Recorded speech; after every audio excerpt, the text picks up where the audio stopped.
Good morning, everybody. Kevin Schiller, Clark County Manager. Thankfully that you're all here. We want to get public information out.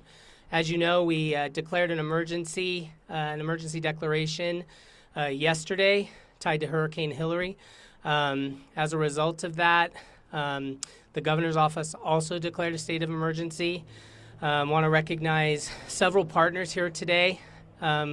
First and foremost, the governor's office, Department of Emergency Management, Sharon Lucy, Mount Charleston Fire Protection District Chief George Gonzalez, Clark County Fire Department Assistant Fire Chief Brian O'Neill, Trey Armstrong from Nevada National Guard, Mark Regan, NV Energy, Shannon Gregory with operations with NV Energy, Department Deputy Chief Carlos Hank, Las Vegas Metro, Corey Enos, the Water District, Derek Jackson, the Water District, Taylor Timms, U.S. Forest Service, Justin Hopkins, NDOT, and NHP, Kevin Honia with NHP. A couple pieces I want to emphasize. I'm just going to do a brief intro. In our current regional lead for emergency management, we're obviously coordinating related to public safety, specific to the communities up here on Mount Charleston. We are still in the assessment phase related to the infrastructure and access points. At this point, we don't have any known public safety issues related to residents. However, we are still trying to assess based on the road conditions and based on those access points. With the various partners that are here, I want to recognize each of them. They are all going to be able to field questions, but I first want to introduce Fire Chief George Gonzalez for a brief summary update. Good afternoon, Chief George Gonzalez, Mount Charleston Fire Protection District. Sometime around last night, midnight time frame, we received a large amount of precip on the Spring Mountain Natural Recreation Area. We received large amounts of precip through the night, which prompted some flood incident in the Kyle Canyon drainage subdivision areas. 4 subdivisions have been impacted. 3 subdivisions: Echo, Old Town, and Rainbow Subdivision. Of course, also State Route 157 were all impacted due to the heavy water amounts and rain flows. We quickly activated and coordinated with the local agencies, NHP, Metro, NDOT, County Road Division, Clark County Fire Department, and all our partners and National Guard partners and Metro to quickly respond and try to provide an assessment of what's going on. At this time, right now, we're still having a hard time accessing some of the subdivisions. We don't have any reports of any structures or residents being impacted at this time. The major impacts have been to State Route 157, some of our infrastructure, the water, the power has been shut down, and some of the other issues that impacted the water flows is some of our infrastructure within the fire district, the fire station, and some of the other offices, Lundy Elementary and things like that. We're still doing an assessment and trying to gain access to some of the subdivisions. Mount Charleston Resources, in coordination with other partners, we are trying to either escort or evacuate some of the visitors that are at the Mount Charleston cabins. We're in the process of doing that, but because of the major flows that you see off to your right over here, it's preventing us to gain access to those areas. With that, I'll open it up for some questions. Specific to those areas you're trying to access, how many people are you guys estimating are up there? It's hard to this is a summer community, a winter community, so we don't have hard numbers. We have about 450 residents up here, or structures. About half of those are full-time residents. We're estimating that about 150 to 200 residents are up here right now. Understood. And besides the boil notice and the electricity shut off, what are the other impacts? The power being shut off, the water, the state route, and of course, we did have some impacts to the propane. Most of the canyons depending on propane. So some of the propane tanks did get impacted due to the flows. There's some damage to some propane tanks and some residents. How long will they be without power and water? I don't have those answers right now, but if NV Energy Partners has any information, I'll pass it on to them. So we haven't had a chance to get into the areas to evaluate the situation. Shannon Gregory, Director of NV Energy Operations. So we're still working with the city and the officials to gain access to the area to evaluate for damages. As of right now, it's very preliminary. I can't even quote you a time frame today. As soon as we get the information, we'd be more than happy to pass it along. How prepared were we for this situation? We prepared as well as we can. We have crews on standby. We had them waiting, watching, but as far as the flash floods and everything go, it's completely reactive simply because we can't put our guys in the path of the flooding. We have to keep our people safe and then evaluate, then respond. Anything else?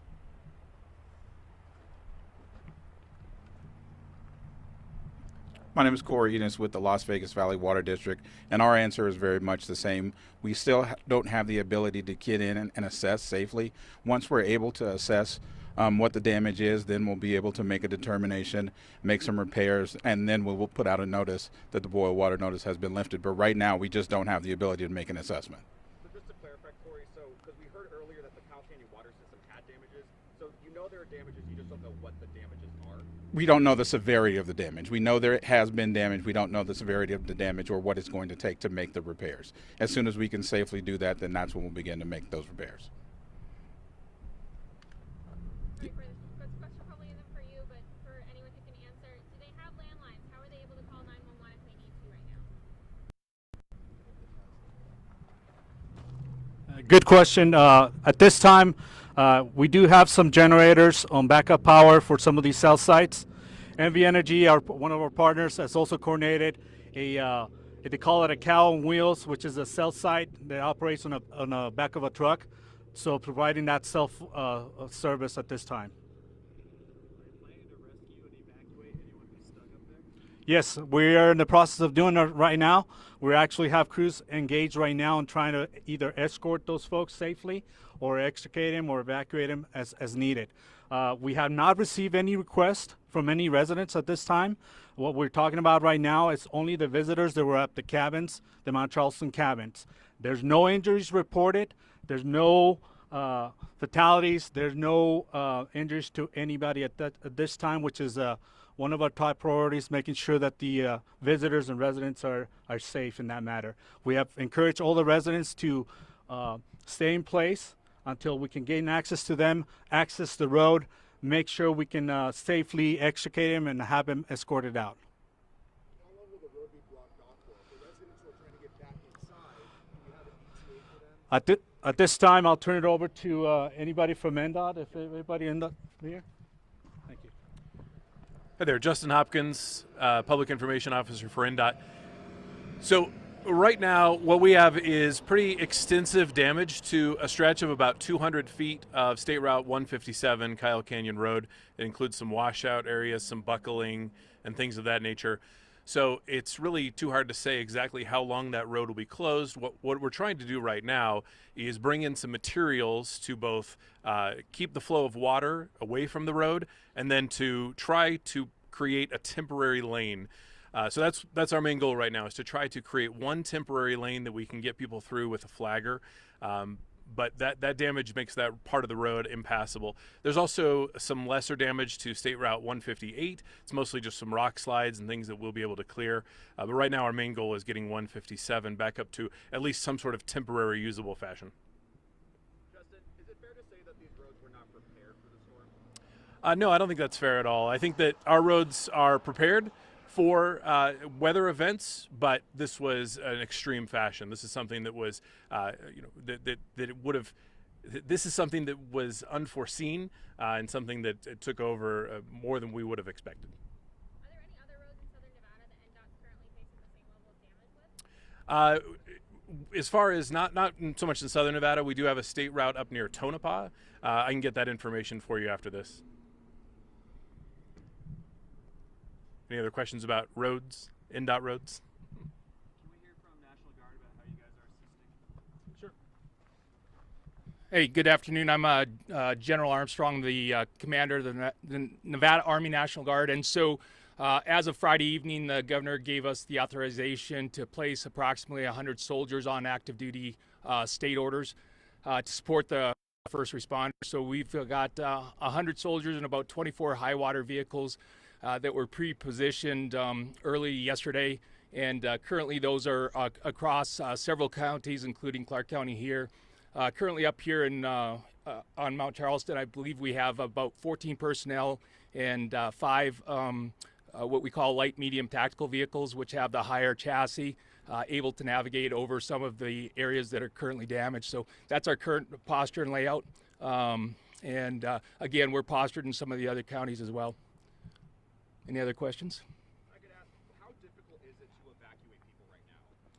So in talking with our partners from the fire department, we're using our high water vehicles to help move people across areas that otherwise we couldn't get them across some of the damaged areas. So I don't foresee it being a problem.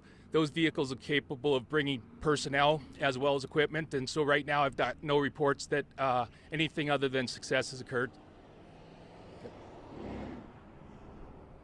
What are the other areas the National Guard is currently focused on right now? So we're postured across Nye County and Esmeralda County. So we have crews and vehicles up in Pahrump and Beatty and Goldfield right now.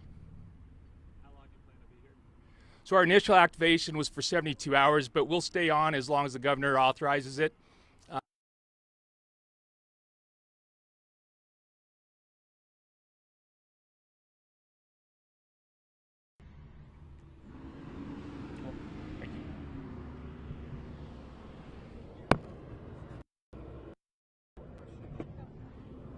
In regards to food, water, all of that for those residents, is that a concern for them at all?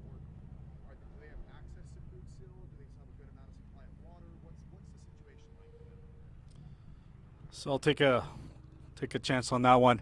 So for the most part, the Mount Charleston residents are pretty hardy folks. They've been through avalanches, wildfires, floods in the previous years. So they're pretty prepared. Right now, we're trying to focus on all the residents and all the visitors right now. Our primary issue right now is going to be the visitors. They just came out for overnight visits to the lodge, to the cabins, to anything like that, that we need to actually help them out with that, those logistical needs, and extricate them and evacuate them properly. Are you concerned though that the lack of communication that residents who may need your help aren't able to get word out? So we're working with the MV Energy, making sure that the cell towers are having backup power, the cows on wheels are operating properly, and hopefully those residents have all their cell power devices available to them. In the meantime, we're trying to gain access to all the subdivisions to make that assessment as quickly as possible. As soon as our partners with the Road Division and NDOT can grant us that access, we appreciate that work. And we'll try to make a better assessment of those subdivisions and any needs for the residents. At this time, we don't have no reports of issues on the roadway or any needs in Lee Canyon or Deer Creek. Compare to past flooding events that you've seen in the area in past years, and what do you think it generally means for drought and wildfires? Yeah. So I've been out here as a fire chief since 2008. This is the worst I've seen flooding incident up here. This flooding incident that happened last night is proportionally huge, and it's a huge number to quantify. Well, when you see the footage and you see the pictures of the water flowing through our subdivisions and our residents and our roadways and our stations, I couldn't describe it. I never seen like that. So the amount of water we got last night, it's huge. And how do you think it affects the drought and wildfire forecast for the rest of the year? If at all. I'm not the forecaster, but I think the conditions are favorable right now with the amount of moisture that we got in Southern Nevada with the storm. Is there any estimate how long this runoff and just any runoff coming down the mountain is going to impact residents, fixing things, anything like that? Yes, I did speak. I've been in communication with the National Weather Service all through the night and through the morning. They're estimating that this flow will keep on going through the evening into the night tonight. If we stop the rain today or right now, it'll keep flowing all the way until the evening. Any other? I need Forest Service. Forest Service. So can you just address the closure you had and how much you think that helped you guys, but also did that closure not affect or apply to the visitors who you said you're evacuating from those cabins? Yeah, so first of all, Taylor Timms, U.S. Forest Service.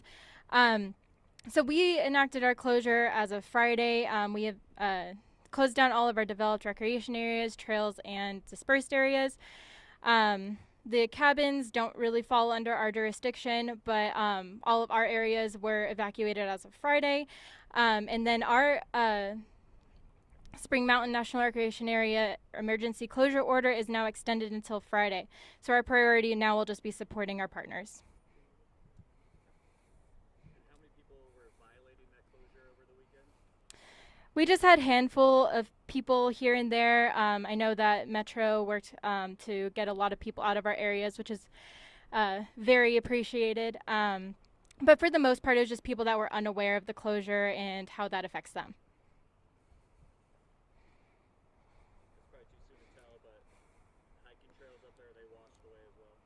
It's safe to assume that because of all of the effects to the infrastructure, we really haven't had to get a chance to assess that. But at this time, I would assume so. And like stated before, the emergency closure order goes through Friday. And anyone that has any reservations or any events that have been planned, it's safe to assume that they will be canceled until Friday at the very, very earliest, but probably much after that as well. For those who have camping reservations, do those get refunded? Rain checks? How does that work? We're still working through the policy. We don't know the effect of how many things got canceled, but we have contacts that are making through rec.gov, and all of the recreation.gov cancellations have the access to make their refund requests. My question is just for Deputy Chief Hank, just how is Metro assisting in all of this? How are we doing? Carlos Hank, Deputy Chief, Las Vegas Metro. We're partnering with everyone out here, as you can see. We've also appreciate the National Guard coming out and helping us out with the vehicles.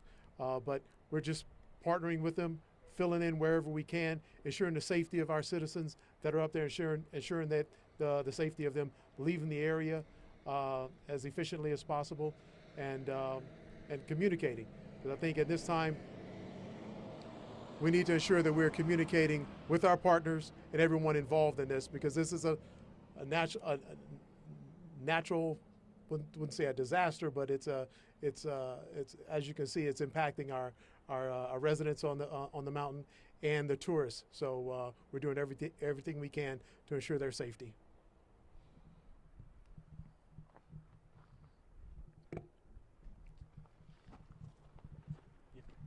So in closing, if no other questions, we just want to say thank you to the all the cooperators. If we can pass on to our residents that if they're reaching out, we'll try to reach out to them and make a better assessment. And if they need anything, services, please dial 911. We'll try to get to them as soon as we can. And thank you to all the partners. One last note, I just want to say thank you to the Metro officers that were working last night. The Metro officers, actually, the ones that reported the start flow and alerted all our resources, and it started the chain of response and notification. So thank you to the Metro officers. Want to thank you guys. Yeah. Thank you.